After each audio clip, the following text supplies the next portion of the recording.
Yo les amis, j'espère que vous allez tous très bien, super content de vous retrouver pour une nouvelle vidéo, compilation, mix et mashup du live que j'ai fait hier soir.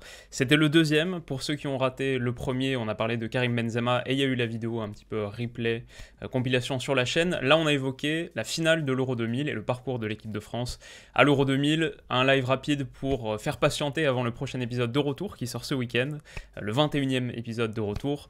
Donc voilà, je vous ai mis les meilleurs moments, n'hésitez pas à me dire si ça vous plaît et si vous voulez voir d'autres formats de ce type, si vous avez des idées pour ces lives, n'hésitez pas à venir faire un tour aussi sur la chaîne Twitch.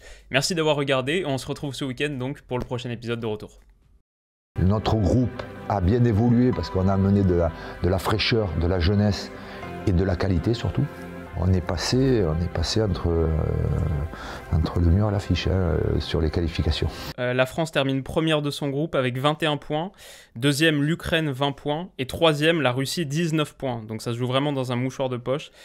Trezeguet il marque 2 buts sur cet Euro, donc ça c'est un des deux. On n'a pas réussi à le faire sur ce troisième match. Ouais, je crois que c'est la première fois sur un terrain où je me sentais dépassé par un joueur. Ça vous parle un peu Mounisis? Je suis allé voir, 3 passages au Racing Santander, 300 matchs à peu près. 1m70, connu comme étant un des plus petits joueurs du championnat espagnol de l'époque, et visiblement sur la mobilité, sur la vivacité, a posé un peu de problème à Thuram. Des expériences très bizarres avec lui en fait. Ouais, ça j'imagine pour Thuram, c'est son époque à Parme. À cette époque-là, il était à Parme, après il sera à la Juve. Mais effectivement, il devait le voir souvent, championnat italien. Je ne sais pas si on peut trouver la stat en vrai d'à quel point les joueurs rencontrent un arbitre, mais il a dû souvent avoir Colina au moins une dizaine de fois, peut-être une vingtaine sur toute sa carrière. Ça c'est marrant, les Guardiola qui portent le maillot de l'équipe de France comme ça. Récemment j'ai vu un documentaire sur les finales de Ligue des Champions et je crois que c'est l'Ajax, peut-être l'Ajax 72, un truc comme ça, peut-être 73. Et il y a une photo, il y a une célébration de trophée où ils ont tous le maillot de la Juve, parce qu'ils ont tous pris les maillots de la Juve qu'ils ont affrontés en finale. Que des images avec le maillot de la Juve, on dirait pour un spectateur non averti, si tu vois pas Cruyff, on dirait que c'est la Juve qui a gagné la Ligue des Champions. Et les joueurs non seulement prenaient les maillots, mais les portaient souvent beaucoup. C'était assez particulier quand même, on voit plus ça aujourd'hui. Et ça c'est un sacré moment. Prolongation, but en or.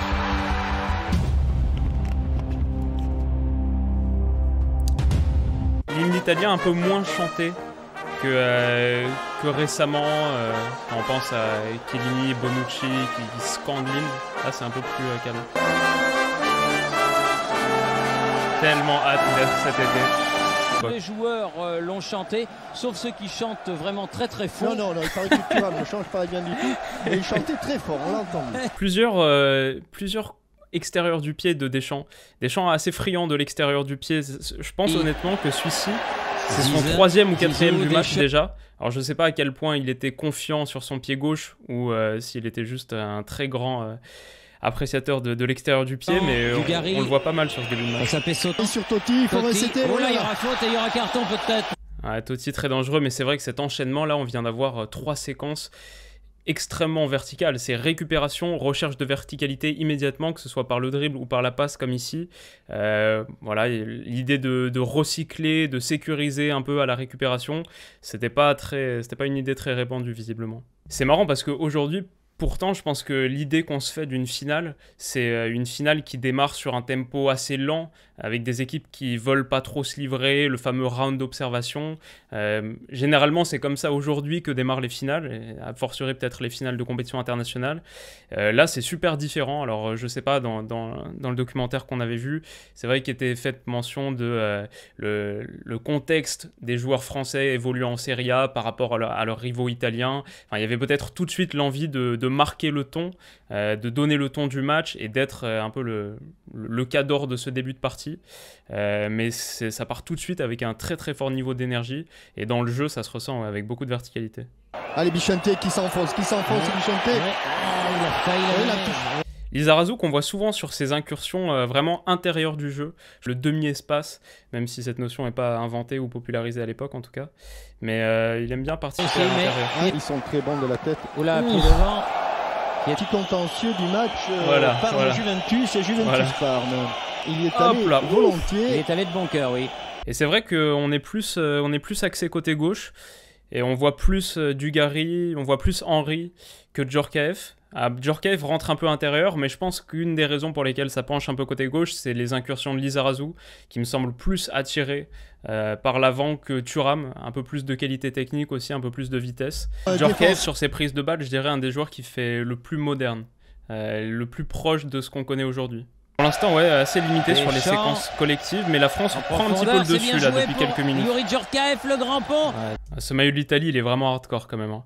Que ce soit Totti tout à l'heure, Cannavaro ici, ouais, je suis assez fan. On peut y voir une certaine considération tactique. Voilà, il n'y a pas vraiment de réflexion autour du jeu de position, mais peut-être aussi que quand est faite mention de l'impatience, c'est l'idée que contre l'Italie, il faut surtout marquer en premier, marquer vite, les obliger à se découvrir. Jaune, ça aujourd'hui, tout près de le blesser. Je suis pas sûr que ce soit jaune. Hein. C'est dommage parce que cette inspiration de Totti, elle est bien sentie. Il y a le très haut niveau de qualité technique. Pour le coup, par rapport à la France, il y a un peu moins ce tranchant en transition. Il y a moins de bagages physiques aussi pour résister à l'impact de Thuram, mais aussi de Desailly, on l'a vu tout à l'heure. Sur ses incursions, Henry, c'est quelque chose aussi. Vraiment la capacité à vite se retourner vers l'avant et à faire mal sur sa première ou sa deuxième foulée. Du jeu de position quasiment inexistant des deux côtés. Finalement, c'est presque l'Italie qui semble un poil plus moderne dans son approche parce que c'est un peu plus patient et contrôlé. Après, ça dépend vachement des individualités. C'est là qu'on voit qu'il y a quelques gars qui sortent du lot et on se dit que la finale va beaucoup dépendre de leur rendement à eux. Mais ouais, on est globalement sur ce top 5. Henry, pour vous, d'assez loin numéro 1. Deschamps en 2, Desailly en 3. Et Djorkaeff, Zidane à peu près kiff-kiff sur la 4e place. Là, sur la prise de balle dans le sens du jeu. Et ensuite... Ah, ça fait très très mal. Et Cannavaro qui glisse un peu, qui se prend les pieds dans le tapis. Et puis ensuite, il y a un deuxième dribble. Et Zidane est vraiment pas loin. Il la touche en plus. Zidane la touche.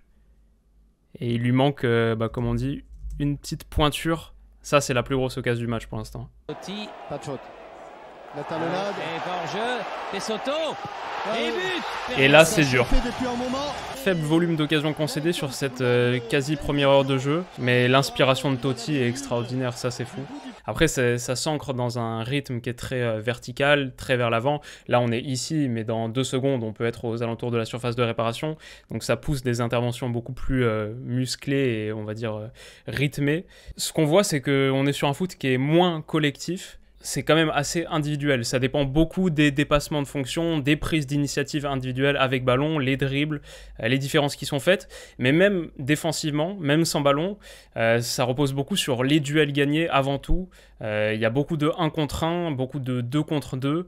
Et l'approche collective défensive, on la voit moins. On voit moins les espaces compensés, les déplacements, les blocs qui coulissent. On voit beaucoup de duels. Et voilà, c'est un foot qui est plus sur le spectre individuel que collectif. Par rapport au foot qu'on connaît aujourd'hui, par rapport au match qu'on va voir dans quelques semaines. Thuram aspiré dans l'axe, Desailly qui essaye de jaillir. Et là, énorme arrêt de Barthez. Et les changements de Lemaire, ils sont quand même assez exceptionnels sur cet Euro. Hein. On a eu l'entrée de Wiltord tout à l'heure, là celle de Pires, et ensuite celle de Trezeguet. On est sur un triple changement assez couronné de réussite. Parce qu'il y a non seulement la prise de balle de Zidane, l'élimination là, sur la toute fin de match alors que le capital physique est vraiment diminué. L'ouverture de Deschamps n'est pas extraordinaire, mais Henry a tellement l'avantage physique qu'il réussit à convertir ce ballon en finalement un ballon tout à fait exploitable et jouable, alors qu'il est quand même face à Cannavaro en face. Bon là je pense que sur cette séquence, on a vu pour l'instant les 3 meilleurs joueurs français du match. Zidane, Deschamps, Henry. On est sur le top 3 pour l'instant. C'est marrant parce que pour moi, cette occasion, j'ai toujours cru que c'était une vraie occasion dans le match. Mais finalement, il y avait la faute qui était sifflée avant. Apparemment, j'ai toujours cru, on la voit souvent dans les ralentis, l'arrêt de Toldo extraordinaire. Mais finalement, c'était sifflé avant, intéressant. Moi, je suis ravi de vivre ce moment avec vous. 48 minutes. Wiltord. Et but. À la dernière seconde. Le dégagement très puissant et la tête de Trezeguet qui est déjà super décisif sur cette action. L'entrée magique de David Trezeguet, la déviation de la tête, mais tout de suite la réaction de Wiltord, la réaction elle est extraordinaire, le réflexe pour se l'emmener de la poitrine orientée comme ça. Après j'imagine que dans cette position l'idée c'est simplement de l'envoyer fort et cadré quoi. Il n'y a pas beaucoup de réflexion sur la zone précise. Tu essayes de mettre un gros coup de patte oblique gauche et ça passe pile entre les jambes de Nesta. Toldo juste un peu trop court, alors que quelques minutes avant, il s'était détendu sur son côté pour stopper celle de Trezeguet. Ça aussi, ça c'est une des images qui m'a le plus marqué. Je sais pas, c'est évidemment l'image iconique de l'égalisation du but de Wiltord, mais c'est ce gars avec son appareil photo. À chaque fois, mon œil il est attiré par ce gars avec son appareil photo. Et le moment qu'il vit, on a l'impression qu'il regarde Wiltord, qu'il lui parle après. Ouais, ça c'est ouf. Ouais, la photo, elle doit valoir cher. J'espère qu'il a pas trop tremblé. Et c'est ouf, dans une époque où on avait beaucoup moins la culture de la photographie instantanée, de, tu vois, la documentation avec son smartphone, etc. Là, il y a un cliché qui est pris. Et il vit quand même le moment, tu vois. C'est l'équilibre entre les deux. Il vit aussi le moment tout en prenant la photo, c'est fort. Bon, et puis les Italiens, évidemment, totalement dépités. Antonio Conte, ça fait marrer de voir Conte quand même. Tellement dynamique cette image. On voit le ballon, on voit tout ce qui s'est passé dans l'action juste sur une image arrêtée comme ça, c'est légendaire. Le score est fait que là, il est dramatique. Hein. Les Italiens relèveront pas la tête. Enfin, ça va être très très difficile là d'être, de revenir mentalement après ça. Et tu dis quoi? Intelligent de pas prendre l'engagement et de se remettre sur le même côté. Ah, intéressant. La France qui se remet sur le même côté. Alors qu'il gagne le toss, c'est ça? Quelque chose à monsieur. On a vu sur les séquences de possession ultra courtes depuis le début que avoir le ballon ou non, c'est pas comme avoir la première possession sur un match de basket ou le service sur un tie-break. Enfin là, rapidement, la France récupère le ballon 5 secondes plus tard et tu continues à attaquer dans le même sens. J'imagine que ça fait comme une grande deuxième mi-temps plutôt que prendre le risque que le momentum s'estompe un peu. Je repasse cette action parce qu'on a beaucoup parlé des prises de balles de Thierry Henry, celle de Djorkaeff aussi en première mi-temps, mais Wiltord, là c'est quelque chose. Alors sa tonicité doit sans doute beaucoup à son niveau d'énergie. Là, par rapport aux autres, il surnage, il est rentré il y a moins longtemps, mais il fait une belle entrée. Hein. Quand tu arrives à ce moment-là de la partie, c'est intéressant de voir un peu le langage corporel des joueurs, et à la fois dans l'attitude de Zidane ici, même on voit les grosses gouttes de sueur, les mains sur les hanches. Dans celle d'Henry, là, le regard un peu vide, pas tout à fait lucide. On sent que c'est les prolongations, il y a un gros niveau de fatigue. Et c'est pas un hasard que ce soit les rentrants qui fassent la différence. C'est là qu'on voit à quel point c'est capital d'avoir des bons remplaçants et un vrai groupe.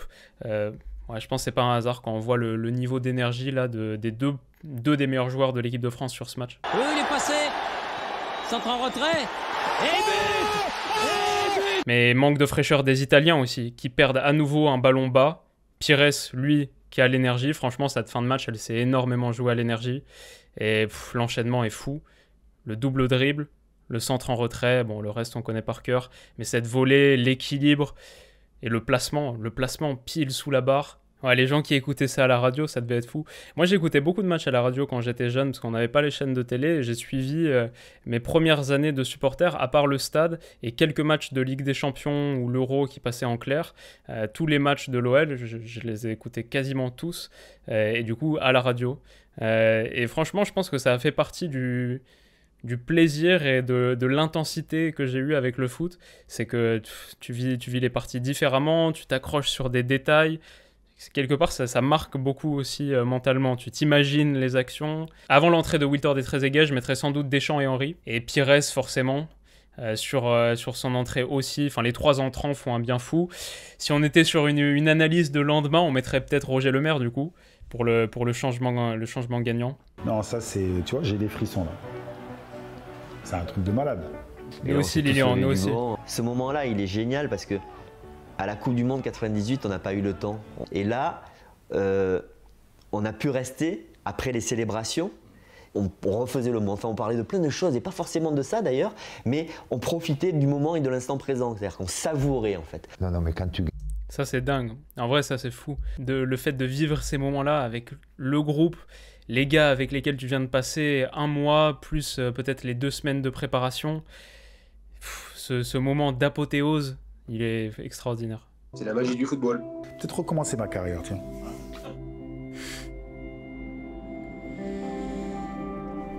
C'était pas mal. Voilà, c'est le 11 de l'Euro 2000. Toldo, Maldini, Blanc, Cannavaro, Thuram, Zidane, Vieira, Davids, Figo, Totti, Kluivert. Vieira qui apparemment a fait un grand tournoi, même si un peu moins en vue sur cette finale. Mais c'est une belle équipe, un très beau 4-4-2. Moi, ça m'a beaucoup plu, comme hier, tout autant. Merci beaucoup les gars. On se revoit bientôt. On se retrouve ce week-end pour le prochain épisode de retour, le 21e, soit samedi, soit dimanche. Intuitivement, comme ça, je dirais plutôt dimanche, mais à voir. Et merci les gars, prenez soin de vous, passez une super soirée. Bon appétit. Et à bientôt. Bisous.